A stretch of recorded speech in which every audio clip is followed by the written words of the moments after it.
This is Walter Kemp. This is a lecture on vascular disease. This is going to be general review. As you know, I like to start my lectures with a not pathology image. This is one of the lakes nearby where my aunt had a cabin we grew up on. This is, I think, called Bootjack Lake. So as I said, this will be vascular disease, general review. I will have 5 or 6 lectures on atherosclerosis, hypertension. This is kind of the introductory one. There's my websites and Dr. Hughes's website, my Twitter links, which I haven't been active on, but I'm going to start doing again. And as I've been saying, I'm a forensic pathologist, but I have a very strong interest in general pathology, organ pathology, and in teaching medical students. Because anybody can view these, I'm going to have to start each one always out with the disclaimers. Here are the disclaimers. Please read them. If these apply to you, then don't watch the video. Third disclaimer is there. Once again, if this is not you, then don't watch the video. And then if you want to know my teaching style or anything like that, just watch my introductory presentation. It kind of describes it. These are the references that I'm using. I start each lecture out with a question, so we will answer the question at the end. So the purpose of this is to help you, guide you as you're listening to the lecture, and it's been shown to increase retention. So we'll go through the answer at the end. So pause, look at it, see if you can come up with the answer, and then we'll do it at the end. So as I said, this is just a general review of histology and that, and the vascular anatomy, physiology. So the blood vessels have 3 layers: the intima, the media, and the adventitia. They're highlighted here. You can see the black arrow is the intima, the white line is the media, and the star is the adventitia. So remember, there are several types of vessels in the arteries and veins category. Some have elastic fibers throughout the media. Those are like the aorta. The muscular arteries, which would be things like the coronary arteries, renal arteries, and that, have an internal and an external elastic lamina. So on either side of the media, the inner surface and the outer surface of the media, there's going to be a single elastic fiber. That's the internal or external elastic lamina. The arterioles vary greatly. They can have ones that have an internal elastic lamina, but no external elastic lamina, to those that have no elastic lamina at all. And then the capillaries are really essentially just endothelium. Remember, the purpose of the capillary is to allow oxygen to diffuse out, carbon dioxide to come in for removal, and waste products from back and forth. So you don't want much of a barrier, so you basically just have the endothelial cell. So this is an example of the aorta. You can see here the black arrows show the elastic fibers. You can see them. This is H&E, so it's not the best, and elastin stain would have been better, but I am a forensic pathologist, and we have relatively low budget for special stains and stuff like that. So, but I think you can still see them in there. So this is an example of a muscular artery. This is one of the coronary arteries.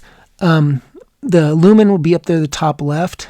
The adventitia is to the right. The black arrow is the internal elastic lamina. The blue arrow is the external elastic lamina. So this kind of defines a muscular artery. And then the media in between, there's no elastic fibers. So that'd be unlike with the aorta. To the left of the black arrow, you can see a thick layer. That's actually the intima. So that's not normal. The intima is basically a relatively single cell layer. Here it's thickened. So we're going to talk about intimal thickening or intimal hyperplasia. It's basically kind of an introductory process to the pathologic conditions. So it's kind of like the first step. But that's not a normal vessel. But I'm just showing there really nicely the internal and external elastic lamina. So as I said with the arterioles can vary quite a bit. They do have an internal elastic lamina, they can have an internal elastic lamina, but no external elastic lamina. So left would be kind of the larger size of arteriole that you would see. You can see the red arrow shows the internal elastic lamina, and there is no external elastic lamina at the black. And then to the right of it is still an arteriole. It's much smaller. So remember, a capillary is basically just endothelial cells and very little on the outside of it. Here you can actually see a wall. So I think technically, as long as you can still start seeing the wall, you're still in the arterial category. But you can see it's very small and has neither an internal or external elastic lamina. So of the vessels, it seems to me that the arteriole has the most broad range of appearances. So here's another, actually 2 arterioles. You can see there. You can see no internal or external elastic lamina, but layers of cells, some in the media and that. And then to the bottom right are the capillaries. So right through the center of it, going from left to right, slightly obliquely where you see a black arrow, those are capillaries. You can actually see the red blood cells within it, but there's not much surrounding those red blood cells. So really, like I said, to me, the capillary, it seems like, is just endothelial cells in a minimal layer, because that's what best facilitates what the capillaries do, is that they allow for exchange of oxygen and carbon dioxide and nutrients that and getting rid of waste products. So you want as thin a barrier as possible. So I just put a slide in the middle. It kind of helps me guide. These are all short presentations, but I still feel it's probably good. Students have always told me they like this, or at least most have, because it kind of breaks things up. So this is actually Glacier National Park. The line you see right there at the middle of it is the road. It's a really fantastic road. If you ever have a chance to go on it, I would highly recommend you do it. They apparently decided to make the road there, even though it was much more expensive to do that, because of the scenic beauty of it and that. And I'm really glad they did, but it's amazing, a real architectural marvel if you ask me. So it's important to understand that the endothelium is not just a layer of cells that sits there. It plays a lot of important roles. Number one, the endothelium will promote either vasodilation or vasoconstriction. That sometimes you need to vasodilate the blood vessel. So like when you are fighting off an infection or inflammation's going on, you need to vasodilate. Sometimes you need to vasoconstrict. For example, if the body's cold and you want to conserve heat and bring the blood back into the organs, you vasoconstrict. It also has to inhibit and promote thrombosis. Normally it's going to inhibit it, but it can promote it when it needs to. So for example, if it's damaged, it needs a thrombose. And then it can inhibit or promote white blood cell attachment. So normally it's going to inhibit it, but it can promote it if, once again, it needs to fight infection or something like that. And then smooth muscle, it's in the media. When it's in the media, it normally plays a contractile role. And then if it moves into the intima, which is actually not normal, because it shouldn't be in the intima, but if it moves into the intima as part of the intimal hyperplasia process, and that becomes synthetic, and it kind of produces that thick thing. So that's still its normal function. It goes from being contractile in the media, where its normal location is, to being synthetic in the intima. Not a normal location, but that would be its normal function. So with the vessels, there are some vascular malformations. I figure this will also be good. Robbins puts it at the beginning, so I figured I would too. Most of my stuff basically goes along the lines of Robbins. So you can have an arteriovenous fistula or arteriovenous malformation. So an arteriovenous fistula is one we have an abnormal connection between the arteries and the veins. This is quite common in people who have dialysis. They put a fistula in place. And also if you have some type of trauma that connects the arteries and veins, can do it. Then you could also have arteriovenous malformation, or an AVM. The left shows you that. It was in the brain. You can see right there above the corpus callosum, the yellow arrow, you can see that mass. It's just an abnormal collection of arteries and veins. Probably talk about this under CNS and that, but that's just have a vascular malformation. Fibromuscular dysplasia, to the right is fibromuscular dysplasia.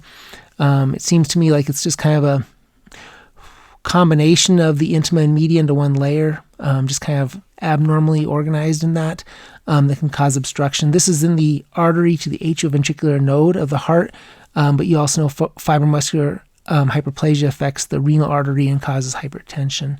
And then Berry aneurysms, we'll talk about the lecture on aneurysms, but these are basically due to believed a congenital weakness of the wall that bulges out. So as I said, intimal thickening or intimal hyperplasia is a very important first step to understand. This is kind of the beginning of arteriosclerosis and kind of the first step. When the blood vessel is damaged by a wide range of things, various forms of infection, inflammation, trauma, toxins, other things, cigarettes, smoke, metabolic abnormalities, things like that can damage the intima. And then when the intima gets damaged, it thickens. And the way it does that is smooth muscle cells migrate from the media into the intima and then secrete the substances that are going to make it thicken. So to the right of it shows two examples. At the top, you can see the intima. The black bar is the intima. The rest of it is the media. So you can see normally the media should be the much thicker part of it. There, the intima is very thick, so that's hyperplastic. In the bottom right, you can see it bulges out. It forms kind of its own eccentric nodule there. That's another example of intimal thickening or intimal hyperplasia. So then on the question, like I said, pause it, answer it, and then we'll go on the answer. So a pathology resident examining slides from an autopsy and sees the vessel illustrating the image of the following from which vessel was this section most likely taken. So when you look at it, you can see this one I showed you where you can see an internal and an external elastic lamina, no other elastic fibers in the media, so it's not aorta, not pulmonary artery. It's not an arterial because it has an external elastic lamina. It's not a venule. Those have much thinner media in that. And then so it would be consistent with a muscular artery, which would be the coronary artery. Okay. So at the end of all my lectures, I tell you to use reflection. This is a really useful teaching topic I learned in a book called Make It Stick. It talked about specifically a medical student in that book who went from being the bottom of their class to the top of their class using this one technique. So in reflection, what you do is you just sit back after you've read or watched something and go, okay, what did I just learn? So it's an active learning process to make you go through. I'm not going to give you an answer or anything like that because that would defeat the purpose.